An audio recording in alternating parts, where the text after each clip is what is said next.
정말 거의 모든 주식이 하락한 하루였죠. 특히 장 막판에 거의 찍어 눌렀다고 볼 수 있습니다.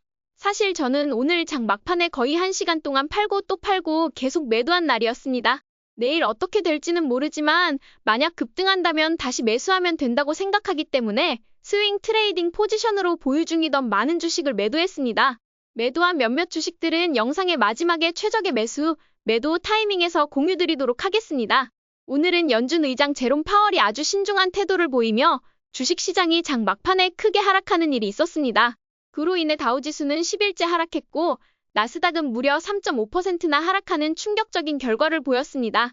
또한 10년 만기 국채 수익률이 4.5%를 넘어섰으며 중소형주들도 큰 폭으로 하락하는 하루였습니다. 하지만 이런 일은 언제나 기회로 작용할 수 있다고 생각합니다. 그렇기 때문에 저는 지금부터 하락세가 지속된다고 가정하고 이때 버텨주는 주식들이 무엇인지 살펴보려 합니다. 바로 그것이 진정한 리더 주식이라고 생각하기 때문입니다. 앞으로도 열심히 분석하며 좋은 기회를 찾아보려고 합니다. S&P 500은 대선 전 돌파 이후 완전히 원점으로 회귀했다고 볼 수 있습니다.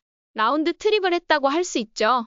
정말 하루 만에 중기 이동평균선을 붕괴하며 이런 하락이 일어날 줄은 어제만 해도 상상도 못했지만 시장에서 이런 일은 흔히 일어날 수 있는 일이니 놀랍지도 않습니다. 이제 이 하락세가 붕괴로 이어질지 아니면 다시 이동평균선을 돌파하며 회복할지가 관건일 것 같은데요. 우리는 시장에 맞춰 준비하고 대응할 뿐입니다. 동일 비중 S&P 500은 50일 이동평균선을 더욱더 붕괴하며 마감했습니다. 내일 과연 추가적인 하락이 이어질지 아니면 빅테크들이 버텨줄지가 매우 중요할 것 같습니다. 나스닥 지수는 유일하게 중기 이동평균선을 버텨주고 있습니다. 만약 빅테크에서 매도세가 강하게 나타난다면 이는 시장에 더 큰 하방 압력을 가져오고 추가적인 조정이 발생할 가능성을 의미합니다. 반면 빅테크가 버텨준다면 이는 헤지펀드들이 연말 수익 실현을 마무리하고 내년을 맞이할 포트폴리오 조정을 진행하는 과정으로 이해할 수 있을 것입니다. 다우지수는 10일 연속 하락을 이어가고 있는데요. 현재로서는 반등의 심리가 보이지 않기 때문에 이 기록이 더 이어질 가능성도 높아 보입니다. 중형주들 역시 오늘 큰 폭의 급락을 보였습니다. 이미 지난주 12월 12일부터 중소형주 조정이 시작됐기 때문에 사실 오늘의 급락은 놀랍지는 않습니다. 내년에 금리 인하가 늦춰질 것이라는 전망과 연말 수익 실현이라는 두 개의 악재가 겹치면서 하락이 이어진 듯 보입니다. 러셀은 역시 장기 투자에는 적합하지 않은 주식이고 스윙 트레이딩으로 접근하자고 말씀드렸는데요. 역시 예상대로 약간의 급락이 발생했고 특히 수익 실현이 많이 이루어진 것으로 보입니다. 하지만 이미 너무 많이 오른 상태이기 때문에 많은 분들이 수익 실현을 하셨기를 바랍니다. 현재 러셀은 특별한 모멘텀을 보이지 않는 상태라고 판단됩니다. 공포 탐욕 지수는 오늘 38로 하락하며 거의 한 달 반 만에 공포 사이클이 시작된 것으로 보입니다. 이에 따라 저는 장 막판에 공포 탐욕 지수를 활용하여 60번 분할 매수 전략의 첫 번째 매수를 시작했습니다. 앞으로 공포 심리가 얼마나 더 지속될지는 아무도 알 수 없지만 저는 원칙에 따라 공포 탐욕 지수 트레이딩을 시작했습니다. 시장 방향성은 12월 18일 기준으로 S&P 500 중형주, 소형주 거의 모두가 급락하는 상황을 보여줬습니다. 특히 나스닥을 제외한 주요 지수들이 단기 이동평균선을 붕괴했을 뿐만 아니라 중기 이동평균선 또한 무너진 상태이기 때문에 오늘 수익 실현을 조금 하셨기를 바랍니다. 저는 이러한 상황을 고려하여 주식 비중을 기존 80%에서 60% 정도로 줄이는 것이 가장 적당하다고 판단했습니다. 트레이딩 관점에서 포트폴리오를 조정하시는 분들은 언제든 다시 돌파가 이루어졌을 때 매수할 수 있기 때문에 현재 상황에서는 비중을 줄이는 전략을 고려해보셔도 좋을 것 같습니다. 저는 항상 이러한 방식으로 트레이딩을 진행하며 시장 흐름에 맞춰 유연하게 대응하고 있습니다. 수익 실현과 비중 조정은 변동성이 큰 시장에서 중요한 방어 전략 중 하나라고 생각합니다. 원자재는 여전히 박스권을 형성하고 있으며 금은 오늘 급락을 보였습니다. 연준의 발표로 인해 채권 시장이 반응하면서 장기채 금리가 급상승했고 이는 시장에 큰 영향을 미친 것으로 보입니다. 현재 장기채는 숏 포지션을 유지하는 것이 가장 적합한 전략으로 보입니다.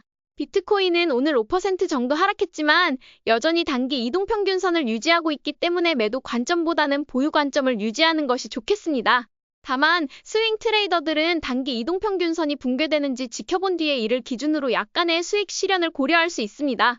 이는 추가 하락에 대비하며 자금을 보호하는 좋은 방법이 될 수 있습니다. 로빈후드는 오늘 단기 이동평균선을 붕괴했는데요. 단기 이동평균선이 붕괴된다는 것은 많은 투자자들에게 큰 의미가 있습니다. 특히 이렇게 큰 하락을 통해 붕괴가 이루어졌다는 점에서 의미가 크다고 볼 수 있습니다.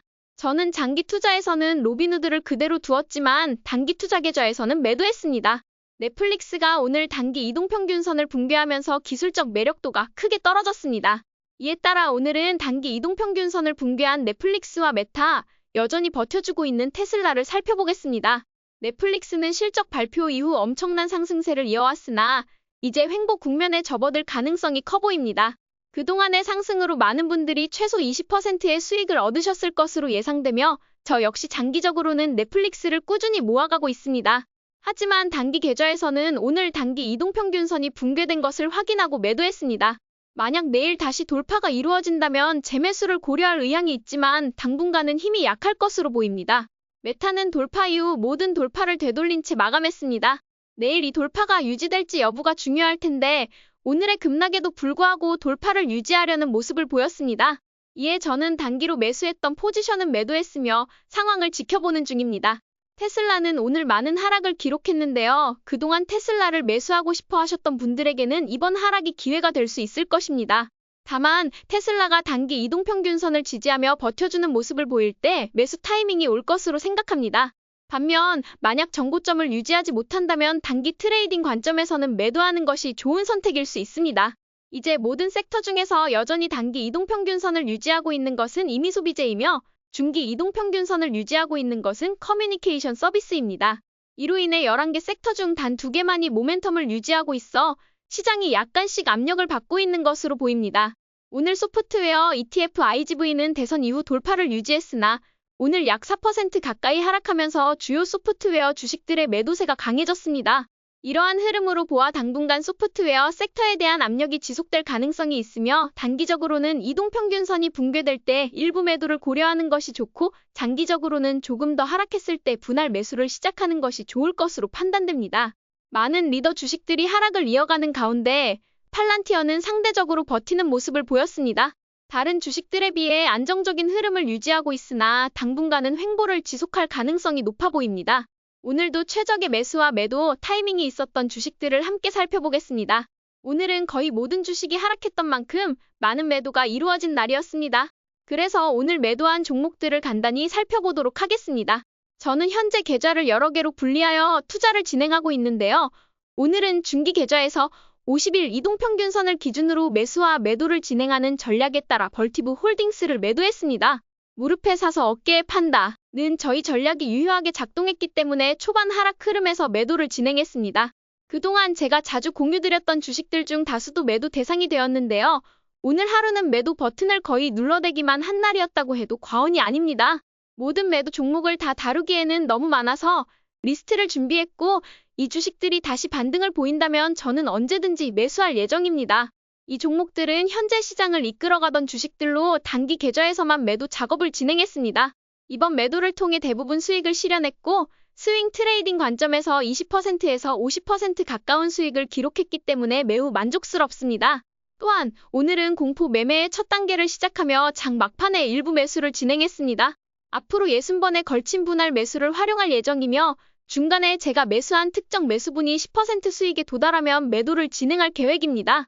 그 외의 종목들도 시장 상황에 따라 계속해서 매도를 이어갈 예정입니다. 앞으로도 이 사이클이 끝날 때까지 저희 투자 현황을 지속적으로 공유드리도록 하겠습니다. 오늘은 S&P 500 지수가 중기 이동평균선을 붕괴한 날이고 공포 지수가 본격적으로 시작된 날입니다. 그렇기 때문에 많은 분들이 두려움을 느끼기 시작했을 거라고 생각합니다. 이럴 때일수록 차분하게 모든 주식을 관찰하며 대응하는 것이 중요합니다. 하락장이 올 때 버텨주는 주식, 즉 다른 주식들이 떨어질 때 비교적 덜 하락하거나 안정적인 모습을 보이는 주식들을 주목해야 합니다. 이러한 주식들을 조정이 끝난 뒤 매수한다면 다음 상승 사이클에서 좋은 수익을 얻을 가능성이 높습니다. 제가 지난주부터 중소형주의 조정이 시작되었다고 말씀드렸고 헤지펀드들이 연말 보너스를 위해 계속 매도를 진행 중이라고도 공유했는데 오늘 연준 의장의 발언으로 인해 이러한 매도 흐름이 더욱 강해진 듯 보입니다.